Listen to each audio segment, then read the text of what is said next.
1,000 lights, 1,000 ways. We tune into signs, the soul obeys. Blessed be the path. Welcome back to our channel, Spiritual Meanings, where we dive deep into everything sacred, soulful, and mysterious. We're on a mission to reach 2,000 beautiful souls in our community, and we'd love for you to be part of it. So if you're new here, welcome aboard. And if you're returning, you already know, you are the heartbeat of this space. Thank you for every comment, every like, and every bit of love you've shared. This channel wouldn't exist without you. We're growing, we're learning, and we're transforming together. Today's topic is something I hold close to my heart. Solitude. Not loneliness, but the sacred, transformative power of being alone. And I promise you, this will not be what you expect. We're diving into ancient secrets, lesser-known traditions, and mystical stories that might just change how you look at silence. Forever. And hey, as we move through this journey, I invite you to share your thoughts in the comments. Where does solitude show up in your life? How do you experience silence? Your voice adds to the soul of this channel. Let's begin. Section 1. Why silence is a portal, solitude isn't emptiness. It's a hidden passageway. Mystics across time have whispered the same truth. When the world is quiet, something else begins to speak. And sometimes that something is the voice of your own soul, long ignored. Section 2. The Desert Mothers and Fathers. In early Christianity, there was a group of rebels, monks and nuns who left city life and wandered into the deserts of Egypt and Syria. They became known as the Desert Mothers and Fathers. They weren't hiding from the world. They were finding God in the silence between grains of sand. They taught, only in silence can we hear what matters most. Section 3. Japanese forest bathing. Let's move to Japan, where Shinrin-Yoku, or forest bathing, is more than a trend. It's a healing ritual. No talking. No distractions. Just being with the trees, letting nature's rhythm recalibrate your own. Science now proves what sages already knew. Solitude in nature lowers stress, boosts immunity, and awakens clarity. Have you ever tried sitting silently in nature? Let us know, and where you go to disconnect. Section 4. Why the Hermits were heroes. In Celtic folklore, hermits weren't weirdos. They were revered. Living in sacred groves or mountain caves, they were seen as spiritual protectors, guardians of wisdom. It's said some could speak with animals, others with spirits, but only because they first learnt to listen to nothing. Section 5. Solitude in ancient India.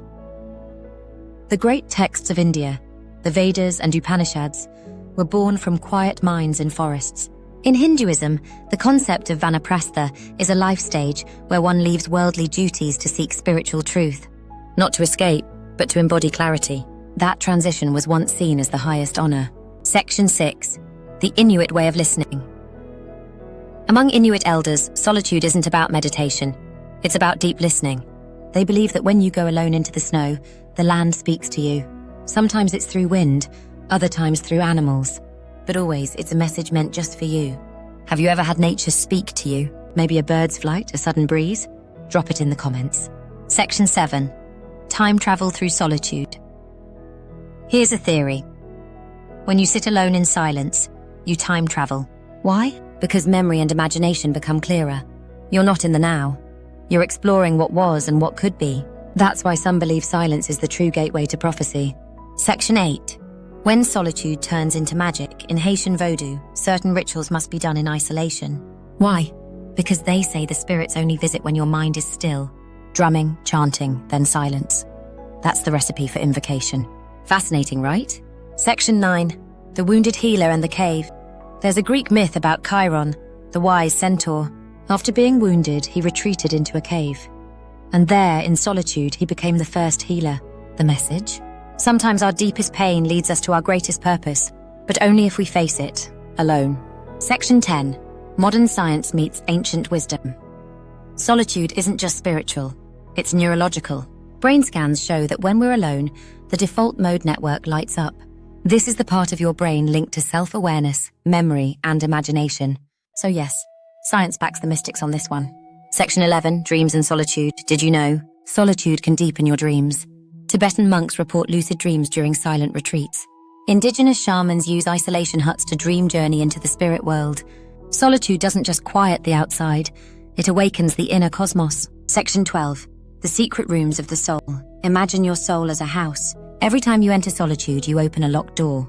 Some rooms contain pain, others revelation, but they all wait patiently for you to visit. Which door have you opened lately? Or which one are you still afraid to? Section 13. Rituals of Solitude. Quick tip. Create a personal solitude ritual. Maybe light a candle, burn incense, or write your soul a letter.